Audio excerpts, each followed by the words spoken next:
Hello friends, இன்றைக்கி நம்ம பார்க்க போகிறது ஜாப்பனீஸ் அனிமே சீரிஸான ஃபயர் ஃபோர்ஸ் சீசன் 1 எபிசோட் 17 தான் இன்னைக்குள்ள வீடியோவில் பார்க்க போகிறோம். உங்களுக்கு இந்த வீடியோ பிடிச்சிருந்தது அப்படின்னா லைக் பண்ணிட்டு அப்படி மறக்காமல் நம்ம சேனலை சப்ஸ்கிரைப் பண்ணிருங்க. எவ்வளோ நாள் ஓடிட்டு இருந்ததுக்கோ இப்போ ஓடிட்டு இருக்கிற அந்த ஓப்பனிங் சாங்க்கோ டிஃப்ரெண்ட் இருக்கும். ஓப்பனிங் சாங் அண்ட் எண்டிங் சாங்கை வந்துட்டு இந்த எபிசோட்ல இருந்து சேஞ்ச் பண்ணிட்டாங்க. சரி வாங்க நம்ம வளவலன்னு பேசாமல் இன்னைக்குள்ள கதைக்குள்ள போக ஆரம்பிக்கலாம். இன்னைக்கு நம்ம பார்க்க போகிறது ஃபயர் ஃபோர்ஸ் சீசன் 1 எபிசோட் 17. உலகமே நெருப்பில் சாம்பலானதுக்கு அப்புறமா ராஃபல்ஸ் 1 ஒரு நெருப்பை கண்டுபிடிச்சாரு. சீக்ரெட்டான அந்த ஸ்பெஷல் ஃபயரை வச்சு அவர் அமட்டராஜுவை கிரியேட் பண்ணி இந்த டோக்கியோ எம்பையருக்கே பவர் சப்ளை கொடுத்தாரு அப்படின்னு ஒரு பேக்ரவுண்ட் வாய்ஸ். ஜிபானி டென்ஷன்ல அந்த ஹாலோகிராம் மிஷினை போட்டு அடின்னு அடிக்கிறான். இவனுக்கு எங்க இருக்குன்னு தெரியாதா, நான் பண்ண பிளான் எல்லாம் வேஸ்ட் அப்படின்னு அவன் அதை அடிச்சிட்டு இருக்கோம். அதுக்குள்ள இருந்து ஏதோ வருது. எங்க நம்ம ஹீரோ கண்மொழிச்சு பார்த்தா ஒரு இலையா விழுந்துட்டு இருக்கு. பார்த்தா ஹிபானா நம்ம ஹீரோவை காப்பாத்துறதுக்காக வந்திருக்கா. நம்ம ஹீரோவை கெட்டி போட்டு வச்சிருந்தா அந்த எவாஞ்சலிஸ்டாவை அடிச்சு போட்டுருக்கா. சீக்கிரம் நவுத்து விடு, என் ஃப்ரெண்ட்ஸ் லாபத்துல இருக்காங்க நம்ம ஹீரோ சொல்லவும். கொஞ்ச நேரம் நான் உன்னை இப்படியே வச்சிருக்கவா அப்படின்னு அவ சொல்றா. இருந்தாலும் நம்ம ஹீரோவை அவுத்து விடுவோம். நம்ம ஹீரோ செம ஃபாஸ்டா போறான். ஜிவானி யாரையும் உள்ள விடக்கூடாதுன்னு சொல்லியிருக்காரு. அவனை தடுங்க அப்படின்னு சொல்லவும் எவாஞ்சலிஸ்டா அசால்ட்டா அடிச்சு போட்டு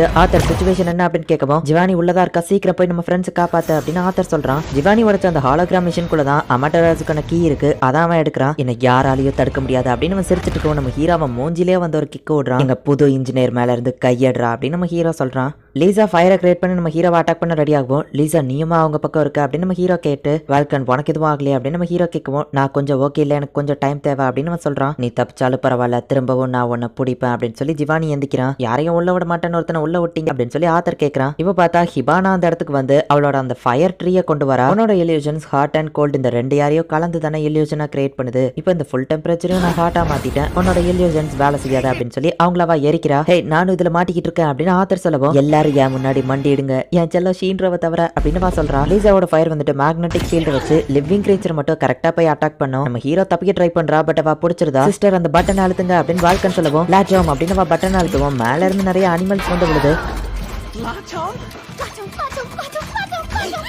இப்படியே நிறைய பொம்மையா வந்து விழுந்துட்டு இருக்கு. ஒரு பொம்மை ஹிபானா மூஞ்சிலே வந்து அடிச்சு ஹிபானாவை மயங்கடிச்சிருது. அந்த பொம்மைங்க எல்லாமே பறக்கிற மாதிரி தான் வந்துட்டு வால்கன் ரெடி பண்ணி வச்சிருக்கான். லீசாவோட அந்த ஃபயர் ஒழுங்கா ஒர்க் ஆக மாட்டேங்கி. நான் நினைச்சது கரெக்ட் தான், இந்த பொம்மைங்க எல்லாத்துலயுமே மேக்னெட்டிக் ஃபீல்டு இருக்கு, உன்னோட ஃபயர் ஒழுங்கா ஒர்க் ஆகாது அப்படின்னு வால்கன் சொல்றான். ஜிவானி அட்டாக் பண்ண வரும். டக்குன்னு நம்ம ஹீரோ போயிட்டு அவனை அட்டாக் பண்றான். ஜிவானி பறந்து போய் வெளியே விழுறான். அந்த டோலா பஸ்ட் இருக்கிறவனை எங்க அப்படின்னு சொல்லி ஒருத்தன் வந்து கேட்கறான். நம்ம ஹீரோ ஒரு டோலா லிங்கை சென்ஸ் பண்றான். என்னோட அந்த டோலா லிங்க் அதை நீ தான் சென்ஸ் பண்ணியா அப்படின்னு சொல்லி அவன் நம்ம ஹீரோவை பார்த்து கேட்கறான். பார்த்தா எவாஞ்சலிஸ்டோட கமாண்டர் நம்ம ஹீரோவோட தம்பி ஷோ தான் அந்த இடத்துல வந்து நிக்கிறான். ஹே நீ ஷோ தானே, எனக்கு தெரியும் நீ இன்னும் உயிரோடு தான் இருக்க, கவலைப்படாத ஷோ, நான் உன்னை காப்பாத்துறேன், நம்ம ரெண்டு பேருமே பிரதர்ஸ் நினைக்கிறேன். அம்மா நான் உங்களுக்கு பண்ண அந்த மொத ப்ராமிஸையோ காப்பாற்ற முடியும், ஷோ உயிரோடு தான் இருக்கான், நான் அவனை ப்ரொடெக்ட் பண்றேன், கவலைப்படாத ஷோ, உன்னோட பிரதர் இங்க இருக்கிறேன், உனக்காக நான் என்ன வேணா பண்ணுவேன், உன்னை ப்ரொடெக்ட் பண்ணுவேன் அப்படின்னு நம்ம பேசிட்டு இருக்கும்போதே இந்த வேர்ல்டே அப்படியே ஃப்ரீஸ் ஆகி போய் நிக்குது. ஷோ மட்டும் அதுல மூவ் ஆகுறான். டோலா பஸ்ட் இருக்கிறவனை பார்த்தோன்னே என்னால கண்டுபிடிக்க முடியும்னு சொன்னாங்களே, அது இதுதான் போல, இவனை பார்த்தாலே எனக்கு எரிச்சலா வருது அப்படின்னு சொல்லி நம்ம ஹீரோவோட தம்பி நம்ம ஹீரோவா அடிக்கிறான். இவன் எப்படி இங்க வந்தான் அப்படின்னு நம்ம ஹீரோ ஷாக் ஆகுறான். ஆத்தர் நம்ம ஹீரோவை காப்பாத்த வரவும் டைமே அவன் ஸ்டாப் பண்ணி டக்குன்னு ஆத்தரை அட்டாக் பண்ண போறான். ஷோ டைம் ஸ்டாப் பண்ணியுமே கூட ஆத்தர் அந்த ஸ்வாட் மூவ் ஆகுறத பாக்குறான். பிளேட செய்யறது என்னால பார்க்க முடியுது அப்படின்னு ஷோ யோசிச்சு இப்ப நம்ம ஹீரோவையும் அட்டாக் பண்றான். இவன் எப்படி கண்ணுக்கே தெரியாம மூவ் பண்றான் அப்படின்னு நம்ம ஹீரோ யோசிக்கிறான். டோலா பஸ்ட் இருக்கிறவனை மட்டும் கூட்டிட்டு வாங்க, மத்த எல்லாரையும் கொண்டுருங்க அப்படின்னு சொல்லி ஷோ வந்து எவாஞ்சலிஸ்ட்க்கு ஆர்டர் போடவோ ஓகே சார் அப்படின்னு அவங்க சொல்றாங்க.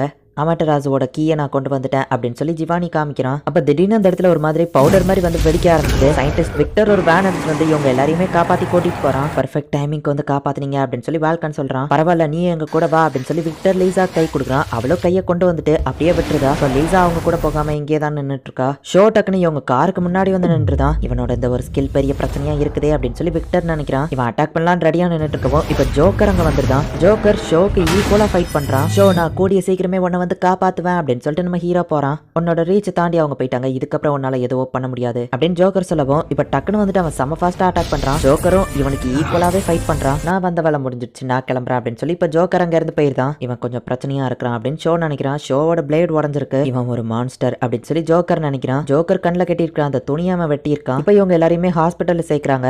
ஆத்தருக்கும் அடிபட்டிருக்கு, வால்கனோட அசிஸ்டன்ட்க்கும் அடிபட்டிருக்கு. நம்ம ஹீரோ நடந்த எல்லாத்தையும் கேப்டன் கிட்ட ரிப்போர்ட் பண்றான். அண்ட் டாக்டர் ஜியவானியும் வந்துட்டு எவாஞ்சலிஸ்ட்ல ஒருத்தன் தான் அப்படிங்கிறதையும் நம்ம ஹீரோ சொல்லிட்டு என் தம்பி ஷோ அவனும் இன்னும் உயிரோட தான் இருக்கான் அப்படிங்கிறதையும் நம்ம ஹீரோ சொல்றான். சரி அவங்கள நல்லபடியா பாத்துக்கோ அப்படின்னு கேப்டன் சொல்றான். நீ எங்க கம்பெனி 8ல ஜாயின் பண்ணணும்னு இல்ல, கெஸ்டா கொஞ்ச நாளைக்கு வந்து அங்க தங்கிக்கோ, அதுதான் உனக்கு சேஃப் அப்படின்னு நம்ம ஹீரோ சொல்லவும் வால்கனும் ஓகேன்னு சொல்றான். இந்த மாதிரி நான் உன்னை கூட்டிட்டு போவேன்னு நான் எதிர்பார்க்கவே இல்லை, என்னால உன்னை ப்ரொடெக்ட் பண்ண முடியல, மன்னிச்சிரு அப்படின்னு நம்ம ஹீரோ சொல்லவும் இதுல வான் தப்ப எதுவும் இல்லை, நீ மன்னிப்பு கேட்கணும்னு இல்ல, ஒரு சின்ன பையனா இருந்தாலுமே அவன் ரொம்பவும் ஒரு புத்திசாலி தான், லீசாவா அப்படின்னு சொல்லி அவன் லைட்டா அலறான். ஆனா எதுவுமே மாறாம இருக்க போறது இல்ல, லீசா திரும்ப வந்துருவா, இவனுக்கும் உடம்பு சரியாயிரும், அதுக்கப்புறமா நான் என்னோட பிளானை ஒர்க் அவுட் ஒர்க் தான் பண்ண போறேன் அப்படின்னு நம்ம சொல்லவும், நான் உன் கூட எப்பவும் இருப்பேன், உன்னோட கோலை நீ ஸ்டார்ட் பண்ணும்போது உனக்கு எந்த ஹெல்ப் வேணாலும் சொல்லு, நான் உனக்கு பண்றேன் அப்படின்னு நம்ம ஹீரோ சொல்றான். நீ எப்படி கரெக்டா அந்த டைமிங்க்கு அந்த இடத்துக்கு வந்த, நீயே அவங்க லொகேஷனை போட்டு கொடுத்துட்டு நீயே எங்களை காப்பாத்துற மாதிரி பண்றியா அப்படின்னு ஹிபானா கேட்கவும், நான் ஏன் எப்படி பண்ணணும்னு விக்டர் கேட்கறான். ஷீன்ரோக்கு மட்டும் உன்னால ஏதாச்சும் ஆச்சுன்னு தெரிஞ்சது நீ அவ்வளவுதான் அப்படின்னு சொல்லி ஹிபானா அவனை மிரட்டுறா. இப்போ ஹாஸ்பிட்டல்ல இருந்து கம்பெனி ஆளுங்க எல்லாரையுமே வந்துட்டு கேப்டன் வந்து கூட்டிட்டு போறான். ஷோ உண்மையிலேயே எவாஞ்சலிஸ்ட்ல தான் இருக்கிறான்,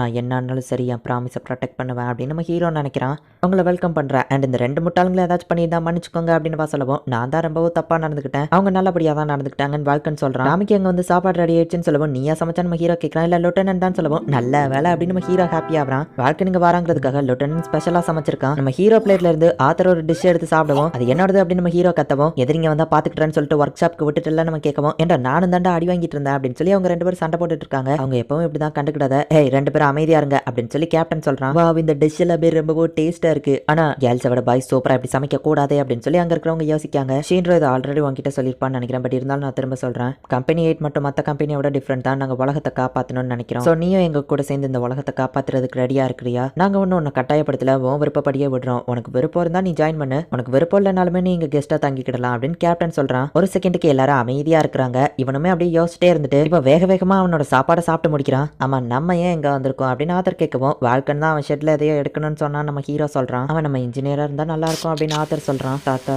அப்பா இதுதான் நான் உங்களுக்கு கொடுக்குற கடைசி ஆஃபரிங்கா இருக்கும்னு நினைக்கிறேன், நீங்க என்ன பார்த்துட்டு இருக்கீங்களான்னு தெரியல, பட் ஃபயர் ஃபோர்ஸ் என்ன இப்போ கூட்டிட்டு போறாங்க. ஆக்சுவலி அவங்க என்கிட்ட ஹெல்ப் கேட்டு வந்தாலுமே அவங்க தான் இப்போ வரைக்கும் எனக்கு ஹெல்ப் பண்ணிக்கிட்டே இருக்காங்க. என்னோட ஃபேமிலியை நான் திரும்பவும் அடைவேன், என்னோட கோலையும் நான் திரும்ப அடைவேன். நம்ம ஃபேமிலியில போட்டு அந்த ரூல்ஸை நான் பிரேக் பண்றேன்னு தப்பா எடுத்துக்கிடாதீங்க, இவங்க நல்லவங்க மாதிரி தெரியுது, ஸோ நான் ஃபயர் ஃபோர்ஸ்ல ஜாயின் பண்ண போறேன். தாத்தா அப்பா நான் போயிட்டு வரேன் அப்படின்னு வால்கன் சொல்றான். இப்போ நம்ம ஹீரோவையோ டாமிக்கையோ காமிக்கிறாங்க. கோட்டுக்கு இங்கிட்டு நீ பெருக்கு அங்கிட்டு நான் பெருக்கிறேன் அப்படின்னு நம்ம ஹீரோ சொல்லிட்டு மேலே பார்த்தா என்ன கம்பெனி சிம்பிள்ல எலும்பு கூட இருக்குன்னு பாக்குறான். கேப்டன் தான் என் இஷ்டப்படி இதை மாத்திக்கிட்ட சொன்னாரு அப்படின்னு சொல்லி வால்கன் சொல்றான். வா இது கூட ஆசமா தான் இருக்கு, கம்பெனி வீட்ல எல்லாருமே டிஃப்ரெண்டானவங்க தான், இதுவே நமக்கு ஒரு சிம்பிளா தான் இருக்கும், அப்படி ராக்கிங்கா இருக்கு. என்ன டபுள் ஷீன்ரோ அப்படின்னு கேப்டன் கேட்கவோ, சார் நான் ஒரு ஹீரோ அப்படின்னு நம்ம ஹீரோ காமெடி பண்ணிட்டு இருக்கான். இந்த இடத்துல இந்த எபிசோட் முடியுது. எபிசோடோட ஃபர்ஸ்ட்ல இருந்து பார்த்தோம் அப்படின்னா ஜிவானி உடைச்ச அந்த ஹாலோகிராம் மிஷின்குள்ள தான் அமண்டராஜுக்கான அந்த கீ ஒன்னு இருக்கு. அமண்டராஜு தான் வந்துட்டு இந்த டோட்டல் எம்பையருக்குமே பவர் சப்ளை பண்ணிட்டு இருக்கு. அதோட கீ எவாஞ்சலிஸ்ட் கைக்கு போயிடுச்சு. ஆனா இதுல நீங்க சிம்பிள் அப்படின்னு நினைச்சிட்டு இருக்கிற ஒரு முக்கியமான விஷயத்த கண்டிப்பா நோட்டீஸ் பண்ண மறந்துருப்பீங்க. எல்லா எபிசோடும் ஸ்டார்ட் ஆகும்போது ஒரு சின்ன ஸ்டோரி மாதிரி சொல்லுவாங்க. அதுல என்ன மென்ஷன் பண்ணிருப்பாங்கன்னா, ராஃபிள்ஸ் 1 அப்படிங்கிறவன் வந்துட்டு இந்த உலகத்தை திரும்பவும் கொண்டு வரணும் அப்படிங்கிறதுக்காக சீக்ரெட் ஃபிளேமை வச்சு தான் வந்துட்டு இந்த அமட்டராஜ்வை கிரியேட் பண்ணி டோட்டல் எம்பையருக்கோ பவர் சப்ளை பண்றான் அப்படின்னு சொல்லியிருப்பாங்க.